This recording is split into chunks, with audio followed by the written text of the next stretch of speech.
आप सभी का स्वागत है। इस वीडियो में हम बात करने वाले हैं महाभारत के 5वें एपिसोड की, जिसमें अंबा, अंबिका और अंबालिका के स्वयंवर को जानेंगे। तो शुरू करते हैं। महाराज शांतनु के मरणों उपरांत भीष्म ने चित्रांगद को हस्तिनापुर का राजा बना दिया, किंतु चित्रांगद कुछ समय तक ही राज्य कर सका और किसी गंधर्व या दानव के हाथों मारा गया। इसके बाद अगला शासक विचित्रवीर हुए। भीष्म ने विचित्रवीर के विवाह को लेकर काशी नरेश के निमंत्रण नहीं होने पर भी उनके पुत्री अंबा, अंबिका और अंबालिका के स्वयंवर में पहुंचते हैं और उन्हें अपने साथ लेकर हस्तिनापुर आ जाते हैं।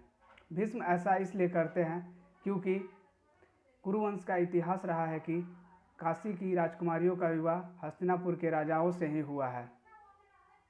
जैसा कि महाराज भरत की रानी सुनंदा भी काशी राज्य से थी। इनमें से अंबा साल्व नरेश को स्वयंवर से पूर्व ही अपना पति स्वीकार कर लेती है।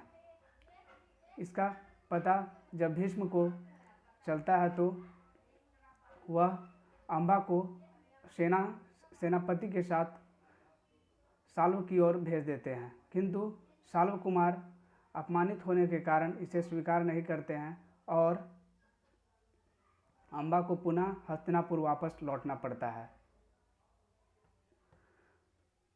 तब अंबा भीष्म से कहती है कि आप मुझसे विवाह कर लें, किंतु भीष्म प्रतिज्ञाबद्ध होने के कारण मना कर देते हैं। तब अंबा खुद को अपमानित समझकर हस्तिनापुर से हमेशा के लिए चली जाती है।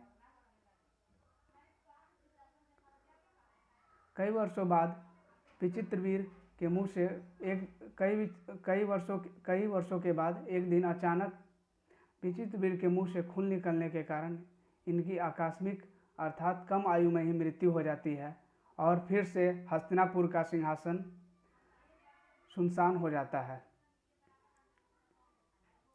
तब माता सत्यवती भीष्म से कहती है कि तुम अंबिका और अंबालिका से विवाह कर लो, किंतु भीष्म प्रतिज्ञा में बंधे होने के कारण फिर से विवाह के लिए मना कर देते हैं।